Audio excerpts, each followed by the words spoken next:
Bonjour à tous. Bonsoir. Merci pour votre présence. Je me présente, je suis Philippe, le fondateur de Pratico. Pratico, c'est tout simplement l'outil qui va être utilisé pour animer la live session, mais sinon, c'est plutôt Marine qui va vous présenter les 3 bonnes pratiques pour analyser les vrais besoins des apprenants. Donc, je vais laisser Marine commencer. Merci. Vous m'entendez ou pas du tout? Le micro ne fonctionne... Ah, il faut parler du micro pour que le micro s'active en fait. Ok, ça marche. Bonjour à tous, je suis ravie d'être avec vous. Donc je m'appelle Marine. L'idée, ensemble, pendant 20 minutes, on va essayer de tenir le timing, ça va être d'aborder ce thème-là, 3 pratiques pour respecter les besoins des apprenants à différents moments dans le parcours d'une formation, tout en utilisant Pratico, pour vous montrer aussi un petit peu ce qu'on peut faire grâce à cet outil. Ok ? Donc on va commencer tout de suite. Je vais poser le stylet. Alors, ça c'est qui? Ça représente qui? Je vais vous solliciter un petit peu. Un tennisman, tout à fait. Que font les joueurs de tennis à l'entraînement? Si on prend Federer, Nadal, Djokovic, qu'est-ce qu'ils font à l'entraînement? Dites-moi.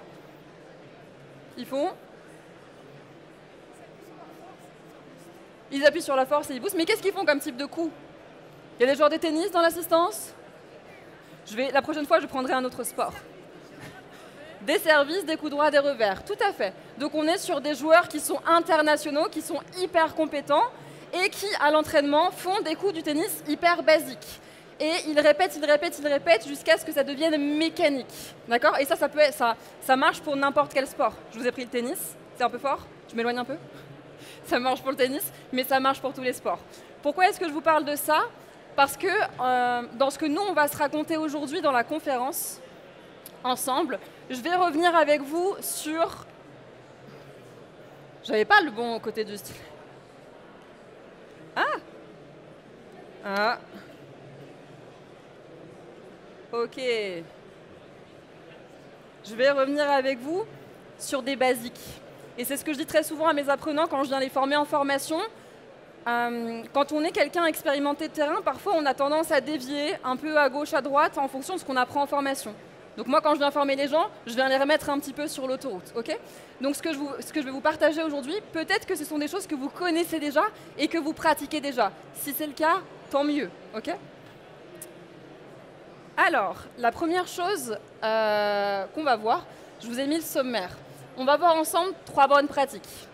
Première bonne pratique, ça va être le fait de trouver le besoin avec le commanditaire. Dans notre discussion avec lui, l'idée, ça va être de creuser, de discuter pour creuser le besoin. La bonne pratique numéro 2, ce sera du coup on verra ensemble comment respecter les besoins des apprenants pendant la conception. Et la 3e bonne pratique que je vais vous partager, c'est respecter les besoins des apprenants pendant l'animation de notre formation. Donc, on va commencer directement avec la bonne pratique numéro 1 qui est de trouver le besoin. Si vous me demandez ce que j'ai envie de manger aujourd'hui, je pourrais très bien vous dire que moi, j'ai envie de manger des frites, un burger et un sundae.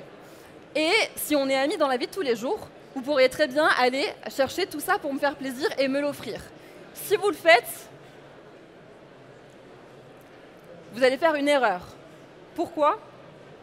Eh bien simplement parce que dans mon régime alimentaire, je ne mange pas tout ce qui est en lien avec le lactose, je ne mange pas non plus de gluten et je ne mange pas de produits transformés. Ce qui veut dire en fait que je ne peux pas du tout manger des frites, un hamburger et un sundae.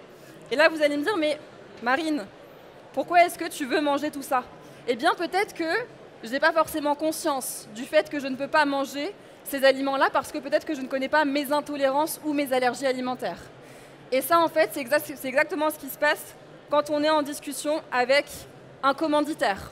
On a un commanditaire qui va nous partager une demande de formation avec peut-être des objectifs ou des thèmes très précis, mais sa demande ne correspond pas du tout à son besoin. Donc moi, ma demande, c'est de manger un burger, mais malheureusement, je suis allergique, j'ai des intolérances. Mon besoin, ce serait plutôt de manger des légumes et des produits qui sont non transformés.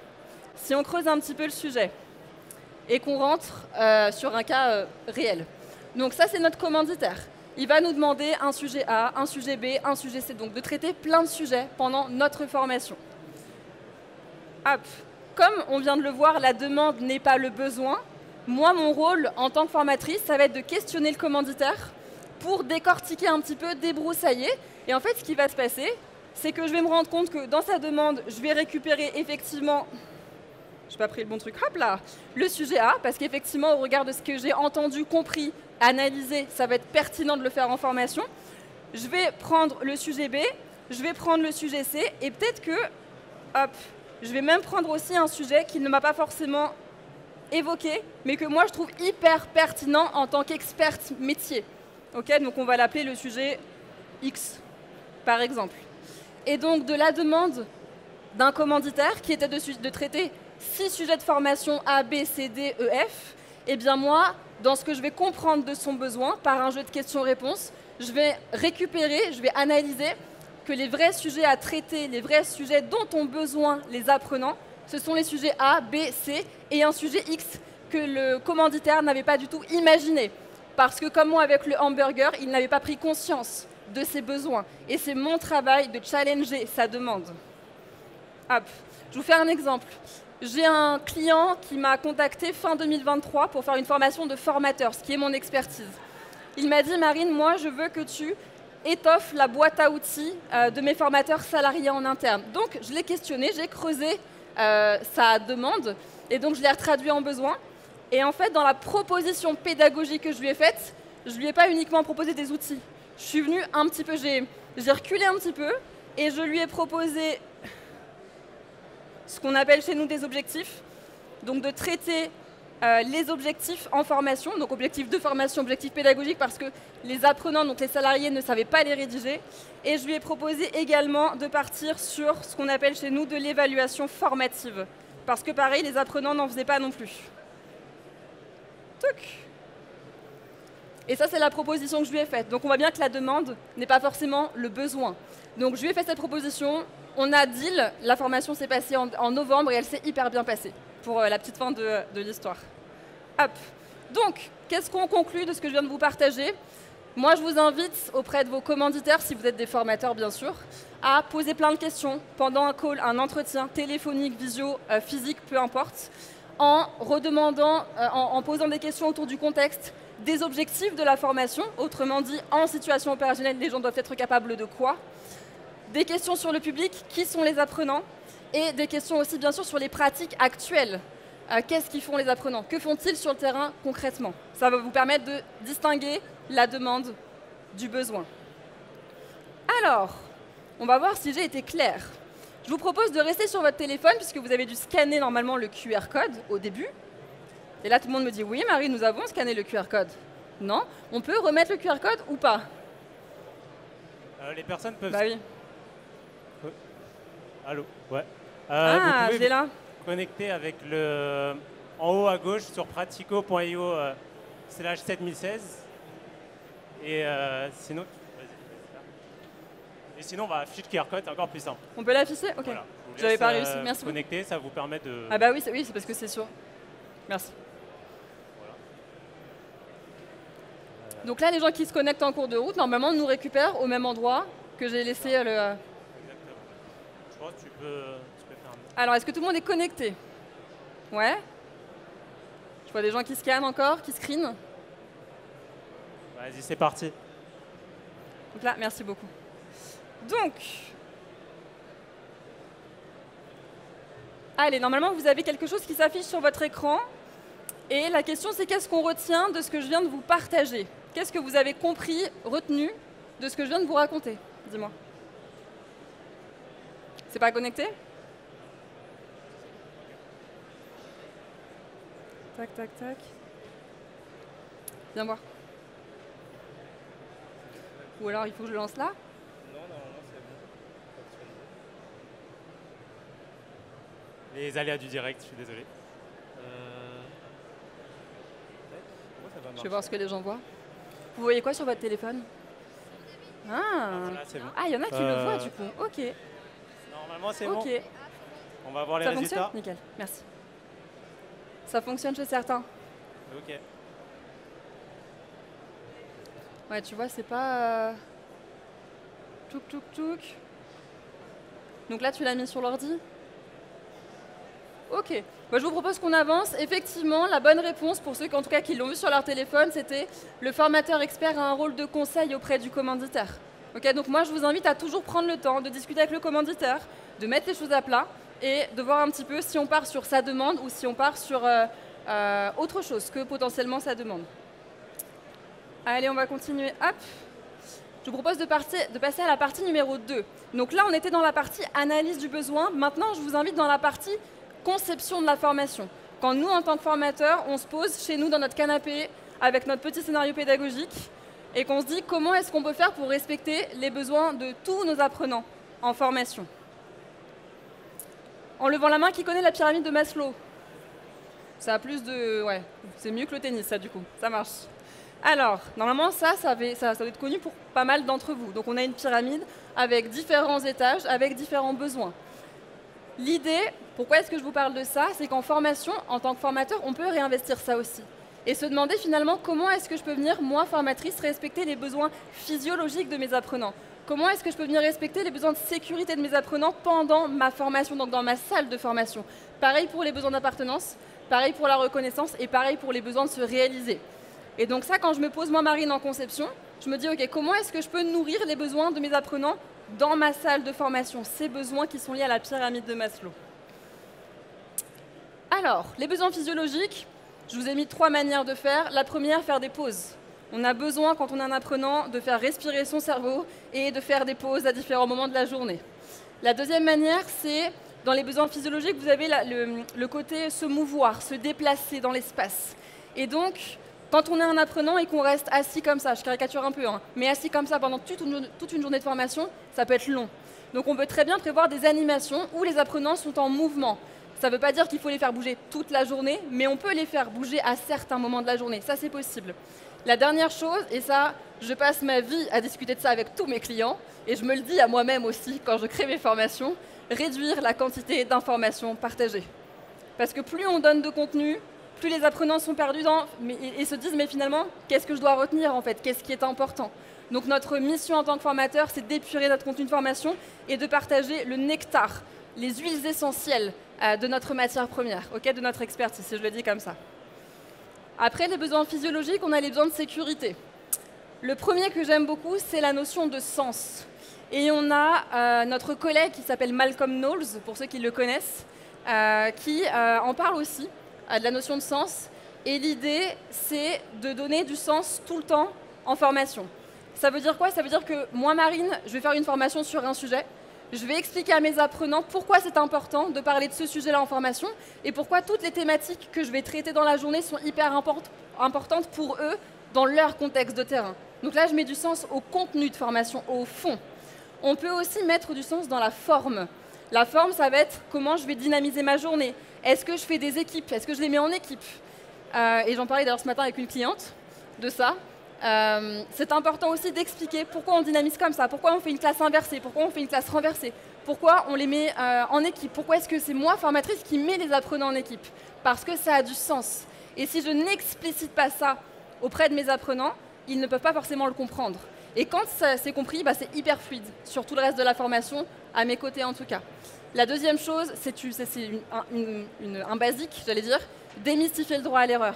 C'est hyper important d'expliquer que la formation est un espace pour expérimenter, qui est sécure en fait. Et autant crash-tester des trucs tous ensemble pendant qu'on est dans la salle de formation. C'est le moment ou jamais. Donc on a le droit et c'est important de le faire. Et la dernière chose, mettre les apprenants en groupe aussi, ça sécurise parce qu'on n'est pas tout seul à réfléchir. On va réfléchir à 2 cerveaux, peut-être 3 cerveaux, 4 cerveaux. On est en équipe en fait. On n'est pas tout seul à devoir trouver des réponses, ce qui peut être insécurisant pour certaines personnes, pas forcément pour tout le monde. Alors, pour le besoin d'après, je vous propose un petit quiz. Alors, tout le monde est toujours connecté sur le téléphone? Ouais. Allez hop. Alors, quelles actions viennent alimenter le besoin d'appartenance selon vous? Parmi ce que j'ai mis, qu'est-ce que nous, en tant que formateurs, on peut mettre en place pour venir nourrir ce besoin-là? Donc, je vous laisse cliquer. Ah, on a le nombre de votants qui augmente là. Allez, 6 personnes, 8 personnes ont voté. 10 personnes ont voté. J'ai l'impression de vendre un truc, tu sais, dans une fois. 18 personnes ont voté. 25 personnes ont voté. Les gens réfléchissent. Allez, parmi les 3 propositions, qu'est-ce qui nourrit le besoin d'appartenance en formation? Je vous laisse encore 15 secondes et après je vous montre les résultats. Et je vous dis aussi ce qu'il en est. Ça augmente ou pas? 37. Tout le monde a voté? Ouais. Alors.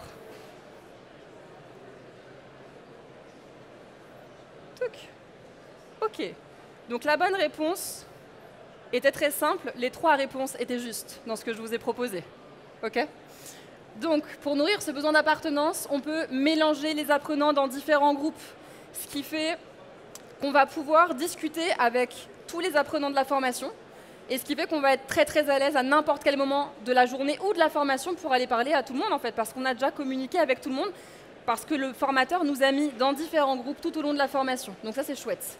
La deuxième chose, c'est l'équilibre des temps de parole. Si j'ai un apprenant qui monopolise la parole tout le temps, on va voir que lui. Par contre, si moi, en tant que formatrice, je veille à bien équilibrer les temps de parole de tous mes apprenants, tout le monde a une place dans la formation. Okay? Donc ça favorise aussi ce sentiment-là. Et le dernier, très basique, animer des jeux de connaissances le premier jour. La première chose que je fais dans toutes mes formations, que les apprenants se connaissent ou pas, c'est d'animer des jeux de connaissances pour créer de la cohésion. Les apprenants apprennent leur prénom, apprennent des choses les uns sur les autres, et ça crée vraiment une petite cohésion, un début de cohésion pour la suite de la formation. Et ça, c'est hyper important. Allez, le dernier besoin que je vais traiter avec vous, c'est le besoin de reconnaissance. Comment est-ce qu'on peut faire? Pratique numéro 1, très simple, mais pas facile pour tout le monde parce qu'on n'a pas tous la même mémoire. Apprendre les prénoms de chacun de ces apprenants. Donc très facile si j'en ai 3, un peu plus difficile si j'en ai 20 en soi. Mais je vous invite vraiment à le faire parce que les gens se sentent reconnus pour qui ils sont. Parce que quand je dis « Philippe », c'est ce que tu nous racontais ce matin, du coup, c'est ça, hein, Philippe, ce que tu es en train de partager. Donc là, Philippe se sent reconnu pour qui il est, pas pour une personne parmi un groupe. Il se reconnaît en tant que Philippe, en ayant un individu ayant une histoire, une personnalité. Et donc ça, c'est hyper important. La deuxième chose, c'est de donner de l'espace à chacun pour partager ses idées. Très bateau aussi, mais ça joue sur le sentiment de reconnaissance. Et la dernière chose, valoriser les travaux réalisés par les apprenants en équipe. On vient valoriser ce qu'ils ont fait. Alors, petite analogie. Hop. Je dessine, vous allez voir, hyper bien. Ceci est une voiture. J'ai entendu une bêtise, mais je crois que je n'ai pas entendu ce qu'on a dit. Comment est-ce que je dois faire, moi, Marine? On imagine que c'est ma voiture. Comment est-ce que je dois faire pour faire en sorte qu'elle roule tous les jours et qu'elle soit au top de sa forme, ma voiture? Est-ce que vous avez des conseils à me donner? À quoi est-ce que je dois être vigilante? Alors, est-ce qu'il y en a qui ont des idées? L'entretien de la voiture, ça marche? C'est la même chose? Donc, pour éviter la panne d'essence, on met de l'essence dans sa voiture. Quoi d'autre? Qu'est-ce qu'on fait d'autre? Vous avez tous des scooters, c'est ça? J'ai pas entendu, je m'invite. On donne de la visibilité? C'est-à-dire? Ah, ok, on met du lave-glace, du lave-vitre et on nettoie les vitres. Comme ça, effectivement, on voit ce qui se passe. Ça marche. Donc quand je fais attention à ma voiture, ça lui permet de bien rouler. Ma voiture, elle a des besoins. Peut-être que je vais mettre de l'huile parce qu'il manque, le niveau d'huile n'est pas bon. Peut-être que je vais mettre de l'essence, comme c'est à mon partagé, parce que s'il n'y a pas d'essence, elle ne roule pas. Eh bien, l'idée, c'est qu'avec nos apprenants, c'est la même chose. Ils ont des besoins, si on prend les besoins de la pyramide de Maslow, et c'est important de venir les nourrir en formation. Donc, besoin de reconnaissance, besoin d'appartenance, besoin de sécurité, ou encore besoin physiologique, en tout cas dans ceux que je vous ai partagés. Donc voilà le deuxième volet que je voulais aborder avec vous, qui là va se jouer plutôt d'un point de vue conception. C'est moi, Marine, en tant que conceptrice de ma formation, quand je suis chez moi dans mon canapé, que je vais faire attention à venir alimenter tous ces besoins-là dans mes formations. Allez, le dernier volet, demander leurs besoins aux apprenants. Alors, moi, je fais une distinction entre besoins et attentes. Pour moi, l'attente de mes apprenants, leurs attentes, ça va être ce avec quoi ils ont envie de repartir de la formation. Peut-être qu'ils veulent de la méthodologie, peut-être qu'ils veulent des connaissances. Voilà, en gros, et souvent, vous savez, on fait un petit tour des attentes au début de la formation pour voir un petit peu ce que les gens viennent chercher. Donc ça, c'est les attentes. De l'autre côté, on a les besoins.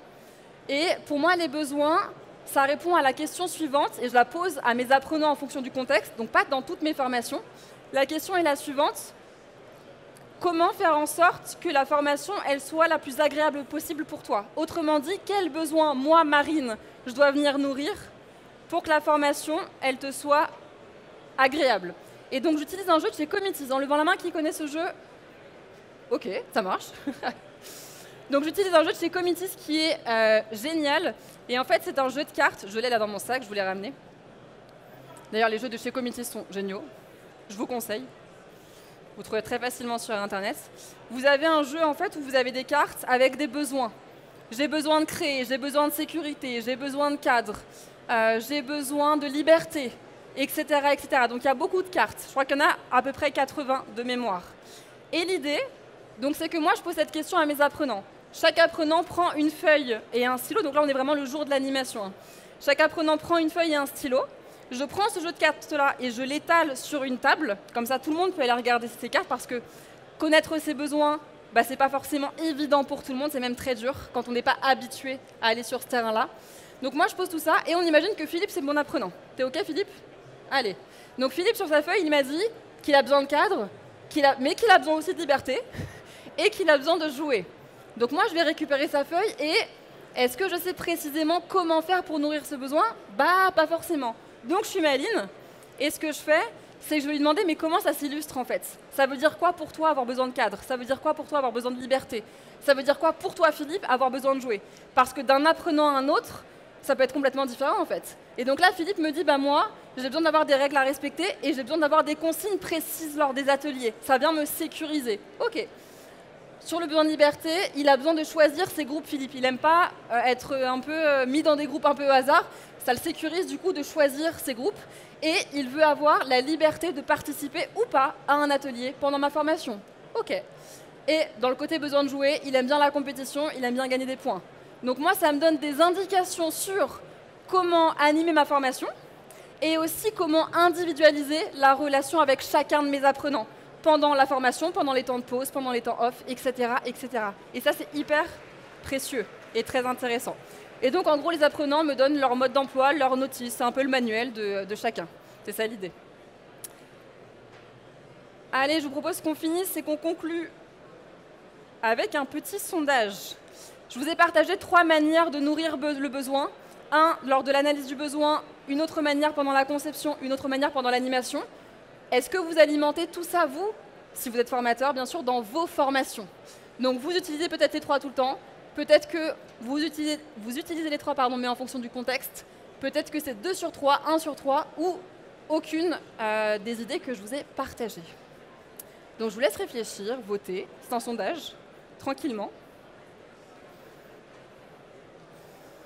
On était à 37 tout à l'heure. Et ils peuvent continuer à voter ou pas? Ok, ça marche. Allez, je vous laisse 5 secondes pour voter. On va regarder les résultats. Ça bouge plus. C'est parti. Alors. Ok.